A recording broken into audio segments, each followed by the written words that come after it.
আসসালামু আলাইকুম রহমতুল্লাহ বারাকাতু। সম্মানিত হাজী সাহেবগণ, আপনারা হজকালীন কমন যে সমস্যাগুলো হয়, বেশিরভাগ ক্ষেত্রে অসুস্থ হয়ে যাওয়া, আঘাত পাওয়া, এটাকে কমন হতেই পারেন, হঠাৎ অজ্ঞান হয়ে যেতে পারেন। তো করণীয় কী এবং সাবধানতা কী, সেটা নিয়ে আজকে আমি কথা বলবো। প্রথম কথা হচ্ছে, আপনারা যে ওষুধগুলা খান নিয়মিত, ওষুধগুলা সাথে করে নিয়ে যেতে হবে, ভুলে গেলে চলবে না।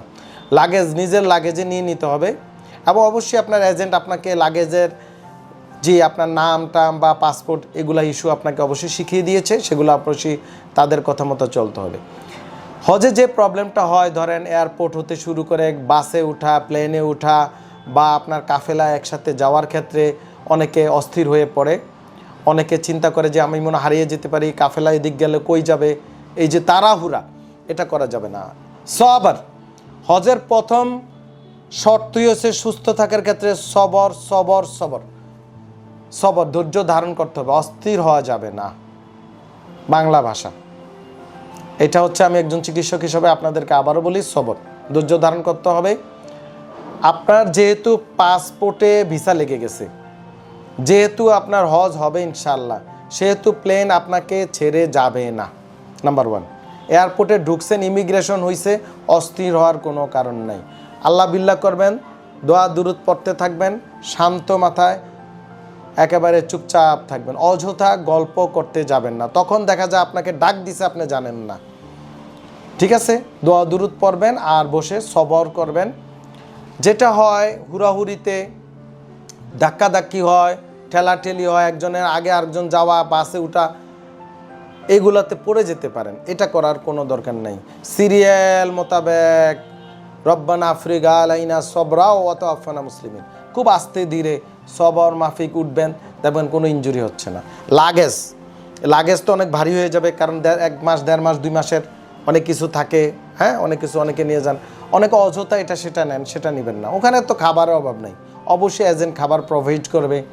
কিছু টাকা পয়সা তো নিয়ে যাবেন, খাবার ওখানে কিনে খাওয়া যায়, অনেকে বাংলাদেশ থেকে অনেক খাবার নিয়ে যায়। হ্যাঁ, ব্যাগেজ ভরে, এটা করা যাবে না।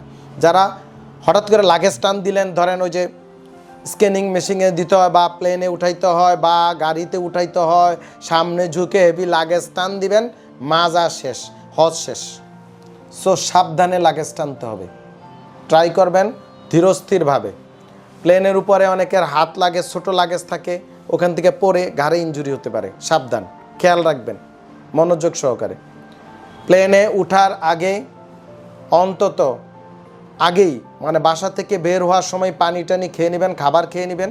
এয়ারপোর্টে গিয়ে প্লেনে উঠার আগে ফ্রেশ হয়ে নেবেন, তাহলে আপনার সহজ হয়ে যাবে। প্লেন থেকে নামার পর আবার পানি খেয়ে ওখানে এয়ারপোর্টে ফ্রেশ হওয়ার টয়লেট আছে, সব আছে, ফ্রেশ হয়ে নেবেন। ধীরস্থিরভাবে আগাবেন, ইনজুরিগুলো হবে না। যদি ইনজুরি হয়েও যায় কোনো কারণে, কমন ইনজুরি যেটা হতে পারে, লাগেজ টান দেওয়ার থেকে হতে পারে, হাঁটতে গিয়ে পড়ে যাওয়ার থেকে হতে পারে, ধাক্কাধাক্কি থেকে। হজের মধ্যে যেটা হয়, ধরেন এই যে তাওয়াফের সময় অনেক মানুষের থাকে হুইল চেয়ার, খুব মারাত্মক একটা জিনিস। এই হুইল চেয়ার আপনি হয়তো খেয়াল করতেছেন, আপনি তাওয়াফ করতেছেন, হাঁটতেছেন হজে, বা আপনি মিনায় আছেন, সব জায়গায় আছেন, লক্ষ লক্ষ মানুষ, হুইল চেয়ার হুট করে লাগাই দিবে, শেষ, আপনি ব্যথা অস্থির, ওখানে শেষ। সো হুইল চেয়ার, স্ট্রেচার, অনেকে লাঠি নিয়ে হাঁটে, বয়স্ক মানুষ, এই লাঠি, হুইল চেয়ার, এগুলো দেখলে একটু সাবধান হবেন, বি কেয়ারফুল, একটু দূরে থাকবেন, তাহলে আর ইনজুরি হবে না। ঠিক আছে, আর পর্যাপ্ত পানি খেতে হবে, যেটা ডিহাইড্রেট হয়ে যায়।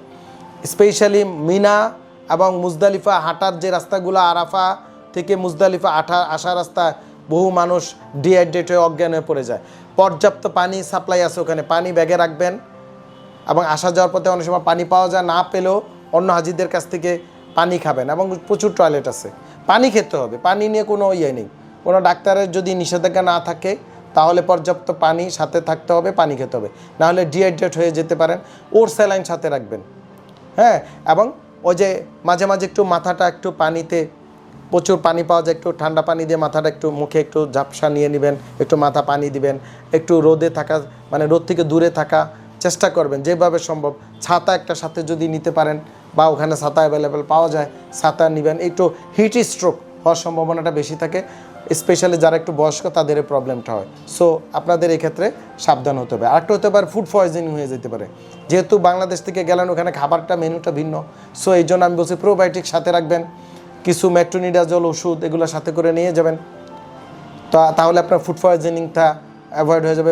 আপনার কিছু ওই যে ওরস্যালাইন সাথে করে নিয়ে যাবেন, এবং ব্যথানাশক কিছু ক্রিম বা মলম এগুলোর সাথে নিয়ে যাবেন, বা ব্যথানাশক ওষুধ, টুস, সাপোজিটরি এগুলোর সাথে করে নিয়ে যাবেন।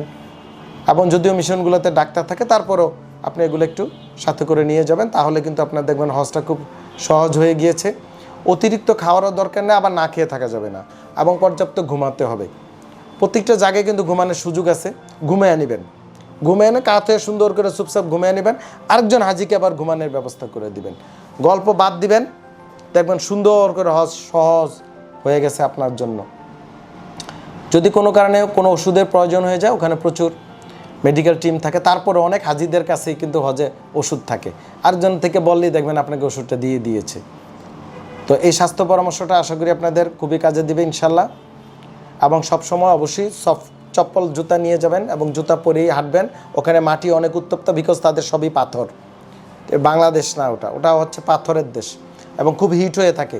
আপনার একটা জুতা ছিঁড়ে গেল, আর একটা জুতা না থাকলে আপনি খালি পায়ে হাঁটতে পারবেন না, ইনজুরি হবে, পায়ের তলায় ব্যথা, আপনি শেষ। এগুলা খেয়াল রাখবেন। সবাই ভালো থাকবেন। আসসালামু আলাইকুম রহমতুল্লাহ বরকাতুহু।